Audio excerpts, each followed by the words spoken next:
Hello, my name is Carlos Puzo from the University of Texas in Dallas. I am the principal investigator of the project Ordinal Speech Emotion Recognition. Emotion plays a key role in different domains. It also plays a key role in the intelligent community that has to analyze massive amounts of information available through different media. Emotion recognition can help to identify and preselect segments with potential threatening behaviors. There are different ways to describe emotion. We can use categorical emotions like anger, happiness, sadness, and neutral, or we can use labels that are based on attributes. So we can describe, for example, valence, whether it's negative or positive, arousal, whether the audio is calm or active, or dominance, whether the audio is weak or is strong. In all these cases, it's important to understand that the real emotions of the labels or the emotional attributes are unknown. So in order to infer those labels, we have to ask people to listen to them and judge them and provide some label for us so we can train our model. But they can definitely be viewed as an approximation. In conventional machine learning models, we have clear classes. However, in emotion recognitions, we have a lot of examples that have very ambiguous emotion. One way of dealing with ambiguous emotions is by using preferred learning. The idea here is instead of asking for a model or a person to recognize emotions with absolute score or with a given level, we can ask them to compare how two samples compare with respect to one attribute. For example, if I ask you how positive is this image, there might be some disagreement. However, if I ask you to compare these two images, clearly the second image is a lot happier, right? If I present another image, you can see that the center in the middle, right, is a lot happier than the first image. This is also true for speech. So there's also a number of other empirical evidences in the area of affective computing that shows that using ordinal representation to describe emotion provide many benefits. So the formulations that we follow in this project was of preferred learning. The idea is you have two sentences and you train a system to determine preference with respect to different attributes. For example, we can ask, is sentence number 1 has higher arousal than sentence number 2? Does sentence number 2, for example, may have more higher value for valence than sentence number 1? And dominance, in terms of dominance, sentence number 2 might be preferred over sentence 1, according to this attribute. So in addition that humans are better to make relative comparisons than absolute, it's also appealing for emotion recognition retrieval task, where the task is to identify within a big set of speech samples, right? Which samples are more likely to have a certain given emotion that we're interested in. It's also used better in the training set because potentially we can use n times n minus 1 divided by 2 potential pairs that we can use to train our models. So we're going to use the relative labels obtained with the qualitative agreements, a method that we present a couple of years ago.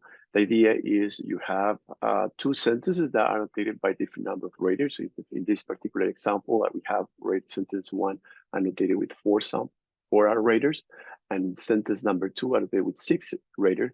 And that generates a matrix that will determine comparison between each of the raters assigned to these two sentences. For example, we see that the first rater for sentence number 1 provide higher value than the first rater for sentence number 2, and that generate a positive trend. And we compute that for all kind of pairs, and then we aggregate the results. And then we look for pairs that have clear preference. So in this case, 15 preferences were indicate that sentence 1 is preferred over sentence number 2, 2 preferences for sentence number 2, and there was 7 draw. With this approach, we can determine which sentence is preferred with respect to one particular attribute, either valence, arousal, or dominance. The method that we're going to use is based on the RankNet. The idea here is that you generate a function that is applied twice to the two sentences, This function shares the weight, so it's exactly the same function, and is built to generate this probability of ij that is implemented with this formulation. And notice that in the exponential, you will see the difference between the response of the network for the two different sentences. The idea is that this probability is going to be 0 if j is preferred over I, and it's going to be equal to 1 if sentence I is preferred over sentence j, again, with respect to a given attribute. This formulation map into a cross entropy problems that can be easily simplified into the following formulation. Now, one advantage of this formulation is that the architecture for the function that we're using is arbitrary. We can use different models to implement these functions. And what we're going to focus on this project will be on generalizations. How well a model that is trained on one domain performing when it's tested in a second domain. And for that, we're going to consider two approaches. One is the ladder network, and the second one is an adversary domain adaptation. So what I'm going to describe in the next slide is ways that we can implement these functions that I'm showing here for the RankNet. So we start, first of all, by processing the data with this chunk-based segmentation approach that we propose. The idea here is you have an audio sequence. Then the first step is to find our speech representation, acoustic features. We are going to use the variations of Web2Vec 2.0. This this feature representation is a self representation that is obtained from the audio, and it generates a feature map that is processed by our data. So from our model, excuse me. And what I'm going to do is we're going to split them in the same number of chunks that are going to have same duration. So this is achieved by this dynamic chunk segmentation process. The idea is that regardless of the sentence durations, you're going to have the same number of chunks, in this case 5, and they're going to have the same duration. The way that we implemented is by playing with the overlap between the chunks. So for example, this sentence that is longer is going to have longer overlap, and this sentence that is smaller is going to have shorter overlap. And that will generate these chunk-based segmentations that we're going to process with, in this case, with 2 layers of LSTM. And that will generate one feature representation for each of these chunks that later combine with using the implementations of the attention vector using recurrent neural networks. And it's going to generate a feature representation for a sentence that is going to be fixed regardless of the durations of the sentence. The two methods that we're proposing, are implemented on top of these chunk-based segmentations. The first one is the adversary domain adaptation. The idea here is that you are going to have a feature representations that's going to be implemented on top of 2 tasks. One is the emotion recognition task, which is the primary task, and the second one would be a domain classifier. The idea here is to recognize whether the data is coming out of the source domain or the target domain. Now, the key contributions in these formulations is that the gradient is reversed. So essentially, we're teaching these feature representations to not be able to recognize whether the data is coming from the target domain or the source domain. When this model is fully trained, the performance of the domain classifier should be random. The performance of the emotion recognition should be maximized, and the feature representations that is built has to be agnostic of where the data is coming out of the trained domain and the source domain. They should respond correctly. Should respond regardless and provide a very similar representation regardless of whether you have data coming from the source domain or the target domain. The second approach that we're going to use is the ladder network. This framework idea is to have an encoder, and it has a decoder. The decoder. It also has these ladder connections that helps to reconstruct intermediate layer representations. The idea is to add noise to each of the representations and try to denoise those representations by having a clean versions of the encoder that we can use to compute the cost functions. So when you have data from the source domain for which you have label, you're going to train the model such that you recognize the motions here with the task classifier, and also you're going to use the reconstruction loss that is given by the reconstructions of intermediate representation. When you only have data coming from the target domain, you only use the reconstruction loss, since you don't assume that you have labels for the target domain. With these models, right, I'm going to now present the different models that we proposed. The first one is has the chunk-based segmentations implemented with 2 fully connected layers and then a classifier. Notice that this approach does not have any domain adaptation. The second approach that we're going to test is chunk-based segmentations with the ladder network architecture. So we're going to put this sentence level representation obtained with the chunk-based segmentations.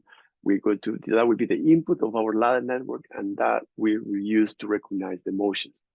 The third approach will be using the chunk-based segmentations on top of a fully connected layer that is implemented with domain adaptation. So this model, again, try to recognize the motions by creating feature representations that are robust, that are agnostic to whether the data is coming from the training, the test domain, and so by doing so, we minimize the mismatch. Now, one of the interesting observations that we made in this project was that these 2 strategies to adapt the domain are complementary. They target different objectives. One is to reconstruction loss. The other one is to find a representation that is, again, agnostic whether the data is coming from either of the domains. And therefore, right, because they optimize different strategies, we believe that they are complementary, so we implement it together. So the idea here is that the chunk-based segmentations representations is going to lead to the ladder network, and then instead of having a single task on top, we're going to have 2 tasks. One is going to be the task classifier, and the second one is going to be the domain adaptation. And we're going to reverse the gradient at this level. We're going to implement this approach with the MSP podcast version 1.10, and the MSP improv as our target domain. So we're going to train it exclusively with this data, right? And we're going to test it with this data. In both cases, we are going to use around 420,000 sample pairs that we're going to use for training. And we're going to implement this separately for arousal, valence, and dominance. Because we're going to generate ranks and where we list the order of the sentences, where we use as a performance metric is going to be the Kendall style. This is going to be one of our metrics. The idea of this metric is the number of pairs that are correctly recognized by our models, and we're going to subtract all the number of pairs that were not correctly recognized by our model, and we're going to divide by all kind of with a ratio of all the samples, combinations of samples. Because of this exponential combinatorial nature of these metrics, we only use 200 sentences for the test. We randomly select them, and then we compute these metrics, and we repeat this process 20 times, finding the mean and the standard deviations of the results. So let's go and discuss the results that are displayed in this table. The first 2 lines over here represent our baseline model. The first line, we use a simple AG maps. So this is a common hand-picked feature set that has been widely used in paralinguistic tasks, and we just use 2 fully connected layers to recognize emotion. Notice that there is no adaptation to the target domain. We also apply the chunk-based segmentation with the 2 fully connected layers that we describe as one of our models. Again, no adaptations that we see that in both in these 2 models, right? The performance are lower compared to the alternative method. When we look at the proposed model that we propose, whether you use the ladder network or the domain adaptation, so we got combinations of the 2, we observe that the performance increased significantly. Both of them lead to domain adaptations approaches lead to improvements. Now, when combined, the 2 strategies right, the ladder network and the adversarial domain adaptation, we observe that we achieve the best performance, both in terms of the Condell tau correlation coefficients, and also in terms of accuracy. Accuracy means the accuracy in recognizing the correct pair when in the test set. We also add within corpus experiment where we train and test with the data from the target domain. So here there's no mismatch between the data. Just to understand, right, what is the best performance that we could observe with this model if there's no mismatch. And you see that while the numbers are higher than where our models are achieving, right, we can clearly see that we're breaching the gap between the models that don't have any domain adaptation versus the models that we are proposing. So those numbers are quite closer to this upper bound performance. We also evaluate the performance of our systems with the metrics that's called precision at the K. Here the idea is that we're going to retrieve a number of samples, and we're going to observe the precision rate. And we're going to do this at 10%, and we're also going to check the performance at 20%. We're going to do this independently for arousal, valence, and dominance. And for each of these cases, we're going to select samples that have low values for that particular attribute or high values for that particular attribute.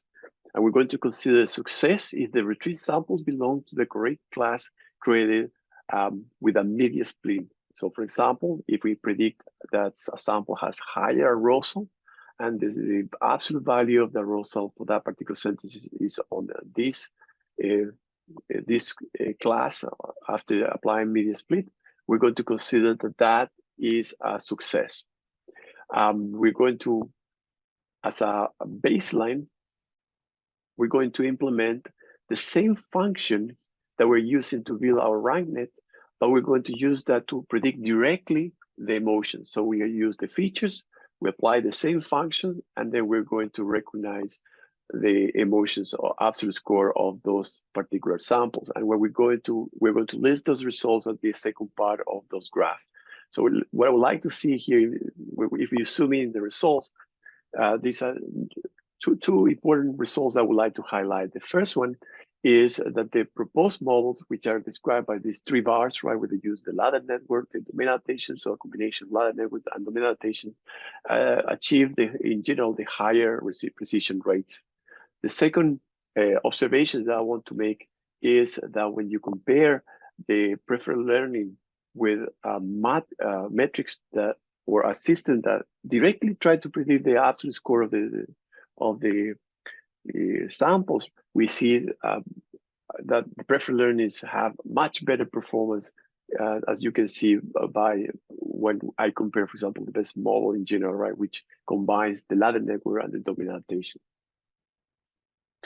We would like to thank our sponsor, LIS, for supporting our work. And if you have any questions, don't hesitate to contact me. Thank you.